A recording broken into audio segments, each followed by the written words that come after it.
बिस्मिल्लाहिर्रहमानिर्रहीम। अस्सलाम वालेकुम एवरीवन। उम्मीद है आप सब खैरियत से होंगे। आज की हमारी वीडियो का टॉपिक है अर्ली विक्टोरियन पीरियड के फेमस पोइट रॉबर्ट ब्राउनिंग, जो कि पैदा हुए थे 1812 में और उनकी डेथ हुई थी 1889 में। सबसे पहले इंट्रोडक्शन देख लेते हैं। Robert browning was the famous poet of Victorian age. Robert browning early Victorian age के फेमस पोइट थे। His father, a senior clerk in the Bank of England, provided a comfortable living for his family, and his mother, an excellent pianist, gave him a love of music. Robert browning के जो father थे वो senior clerk थे bank of England में, जिन्होंने comfortable living provide की थी Robert browning को और उनकी फैमिली को। उनकी मदर जो थी एक्सीलेंट पियानो बजाती थी, पियानिस्ट थी, जिन्होंने उन्हें लव ऑफ म्यूज़िक दिया। और 1828 में वो यूनिवर्सिटी ऑफ लंदन में उन्होंने एडमिशन लिया था। अब फर्स्ट उनकी कैरेक्टरिस्टिक देख लेते हैं उनकी पोइट्री की। तो यूज़ ऑफ ड्रामेटिक मोनोलॉग सबसे पहले आती है। ब्राउनिंग जो थे वो एक इंग्लिश पोइट थे एंड प्ले राइट थे, जो कि ड्रामेटिक मोनोलॉग की फॉर्म में अपनी पोइट्री लिखते थे। ड्रामेटिक मोनोलॉग एक ऐसी पोइट्री की फॉर्म है, एक ऐसी टाइप ऑफ पोइट्री है जिसमें एक सिंगल स्पीकर जो है वो बोल रहा होता है और ऑडियंस जो है वो उसको सुन रही होती है, और ऑडियंस की तरफ से कोई भी डायलॉग नहीं आता, सिर्फ स्पीकर ही, एक सिंगल स्पीकर ही बोल रहा होता है। इसको ड्रामेटिक मोनोलॉग कहते हैं और इसमें उन्होंने मास्टरी हासिल की थी रॉबर्ट ब्राउनिंग ने, और अपनी बहुत सी पोएम ड्रामेटिक मोनोलॉग में लिखी थी जो कि बहुत ही फेमस हुई हैं। He is noted for his mastery of dramatic monologue. His critical reputation rests mainly due to his dramatic monologue. My Last Duchess जो है ये एक इम्पोर्टेंट और फेमस ड्रामेटिक मोनोलॉग है रॉबर्ट ब्राउनिंग का, जिसने इनके पूरे राइटिंग करियर को डोमिनेट किया हुआ है। और राइटिंग स्टाइल जो है रॉबर्ट ब्राउनिंग का वो एक यूनिक स्टाइल है। रॉबर्ट ब्राउनिंग जो थे वो ऐसे सब्जेक्ट्स के साथ डील करते थे, ऐसे सब्जेक्ट्स को अपनी पोइट्री में लिखते थे जो कि रफ़ और अगली होते थे, और उन्होंने ये मकसद बना लिया था कि वो शो करेंगे truth lies hidden in both the evil and the good, कि उन ट्रूथ को वो शो करेंगे जो कि छुपे हुए हैं इविल एंड गुड दोनों चीज़ों में, और वो रफ़ एंड अगली सब्जेक्ट्स के साथ डील करते थे। थर्ड है ट्रियम्फ ऑफ विल।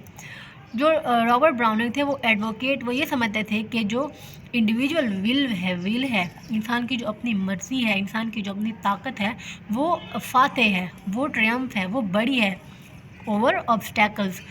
मीन्स के जो इंसान है वो जो भी हार्डशिप्स होती हैं, डिफ़िकल्टीज़ आती हैं लाइफ में, जो भी रुकावटें होती हैं, ऑब्स्टैकल्स कहते हैं रुकावटों को, उनको वो ईज़िली पार कर सकता है अपनी ताकत से। In his opinion self is not subordinate but supreme. उनके नज़दीक जो सेल्फ होती है, जो इंसान की अपनी शख्सियत होती है, वो सबऑर्डिनेट नहीं है बल्कि सुप्रीम है, बड़ी है, बरतर है। फोर्थ है रॉबस्ट ऑप्टिमिज़म। रॉबस्ट होता है स्ट्रॉन्ग, ऑप्टिमिज़म जो है वो होता है पॉजिटिविटी। तो हम रॉबर्ट ब्राउनिंग की पोइट्री में रॉबस्ट ऑप्टिमिज़म देखते हैं। फॉर एग्जांपल फ्राली पोलिपी अगर उठा कर दें तो उसमें भी हमें रॉबस्ट ऑप्टिमिज़म नज़र आता है। फिफ्थ है interest in romantic poetry. He was deeply interested in romantic poetry and he admired शीले and he new the Latin, Greek and French languages. और रॉबर्ट ब्राउनिंग जो थे उन्हें रोमांटिक पोइट्री में बहुत इंटरेस्ट था और उनको लैटिन, ग्रीक और फ्रेंच लैंग्वेजेस भी बोलना आती थी। अब हम देखते हैं कैरेक्टर पोर्ट्रायल कि वो किस तरह से अपने कैरेक्टर्स को पोर्ट्रे करते थे। ही पोर्ट्रेज कैरेक्टर्स वेल, वो अच्छी तरह से कैरेक्टर्स को पोर्ट्रे करते थे, और जो पॉलिटिकल ट्रेड्स होती थी वो भी इंट्रोड्यूस कराते थे। और हम उनकी पोइट्री में कन्वेंशनैलिटी को नहीं देखते, हमें उनकी पोइट्री में कन्वेंशनैलिटी कहीं भी, कन्वेंशनैलिटी जो होती है वो होती है रस्म व रिवाज, जो ट्रेडिशंस होती हैं, जो कदीम रस्म व रिवाज होती हैं, वो हमें देखने को नहीं मिलती इनकी पोएम्स में। दैट्स वाई जो माइंड है रीडर का वो एब्जॉर्ब हो जाता है उनकी पोइट्री में। One has to dive into the depth of his writing to know the actual meaning. तो कोई एक जो कॉमन बंदा होता है, कॉमन पर्सन होता है, वो उनकी पोइट्री को अगर पढ़े तो उनको एक बार में समझ नहीं आएगी, और उनको डेप्थ में जाना पड़ता है उनकी राइटिंग के, उसके एक्चुअल मीनिंग को समझने के लिए। अब हम देखते हैं थीम्स क्या थी रॉबर्ट ब्राउनिंग की पोइट्री के। रॉबर्ट ब्राउनिंग जो थे उन्होंने इन थीम्स के ऊपर अपनी पोइट्री लिखी थी। Death, truth, beauty, request, religion और डिलीजन, इन थीम्स के ऊपर उन्होंने अपनी पोइट्री लिखी थी। अब हम कैरेक्टरिस्टिक देते हैं ब्राउनिंग की पोइट्री की। ब्राउनिंग की पोइट्री की 3 कैरेक्टरिस्टिक्स हमें नज़र आती हैं। मल्टीपल पर्सपेक्टिव्स और single events, purpose of art, relation between art and morality. सबसे पहले देखते हैं multiple perspective on single events. The dramatic monologue words form allowed Browning to explore and probe the minds of specific characters in specific places, struggling with specific sets of circumstances. Browning की poetry में हम देखते हैं एक बंदा जो है वो स्ट्रगल कर रहा होता है डिफरेंट प्लेसेस में, डिफरेंट कैरेक्टर्स होते हैं और डिफरेंट सेट्स होते हैं सर्कमस्टांसेस के।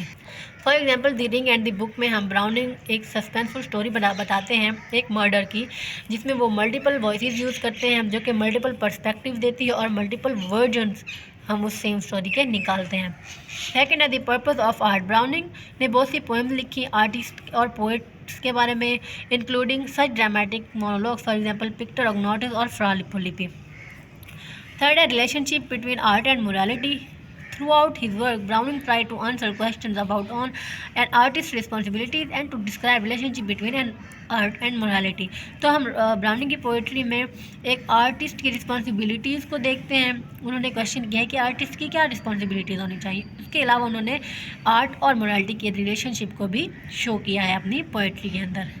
नेक्स्ट है स्टिमुलेटिंग पोइट। ब्राउनिंग जो थे वो मोस्ट स्टिमुलेटिंग पोइट भी उनको कहा जाता है इंग्लिश लैंग्वेज में, और उनका जो इन्फ्लुएंस है रीडर के ऊपर वो पॉजिटिव और ट्रिमेंडुअस मीन्स के ह्यूज होता है। और एक एस्टोनिशिंग विगर ये भी हेडिंग है उनकी पोइट्री की कैरेक्टरिस्टिक की। Browning is mainly remembered for the astonishing vigour and hope that characterize all his work. वो अपनी पोइट्री के अंदर एस्टोनिशिंग विगर की वजह से जाने जाते हैं, हैरान कुन जज्बे की वजह से जाने जाते हैं। He is the poet of love, of life and of the will to live. उनको पोएट ऑफ लव भी कहा जाता है, पोएट ऑफ लाइफ भी कहा जाता है और poet of will to live भी कहा जाता है। अब उनकी चीफ फॉल्ट देखते हैं, उनकी पोइट्री में कौन सी ऐसी गलती है।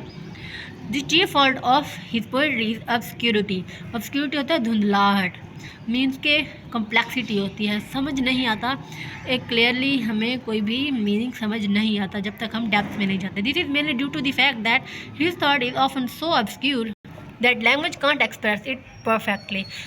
अब इस वजह से भी हो सकता है कि उनके थॉट्स, उनके आइडियाज़ इतने ऑब्सक्यूर हैं, इतने धुंधले हैं, इतने क्लियर नहीं हैं जो कि लैंग्वेज उसको परफेक्टली एक्सप्रेस कर सके। The reader has always to be mentally alert to understand his poetry, otherwise he fails to understand his fine shades of psychological study.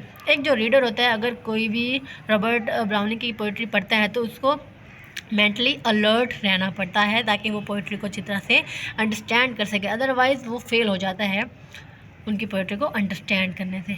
अब हम कंक्लूड करते हैं इस टॉपिक को। To sum up, after 30 years of continuous work his merit was finally recognise.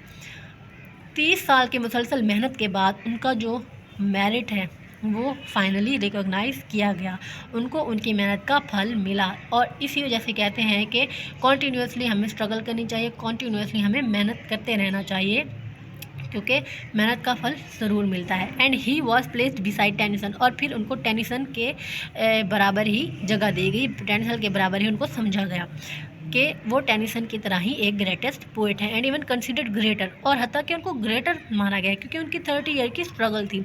In the opinion of some critics he is the greatest poet in English literature since Shakespeare. तो बहुत से critics ये भी कहते हैं कि जो रॉबर्ट ब्राउनिंग है वो एक ग्रेटेस्ट पोइट है इंग्लिश लिटरेचर में शेक्सपियर के बाद।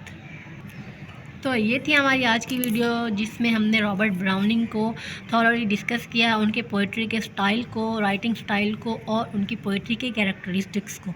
उम्मीद है कि आप लोगों को ये टॉपिक अच्छी तरह से समझ में आ गया होगा। मिलते हैं अगली वीडियो में, तब तक के लिए अपना बहुत सारा ख्याल रखिएगा। अल्लाह हाफिज़।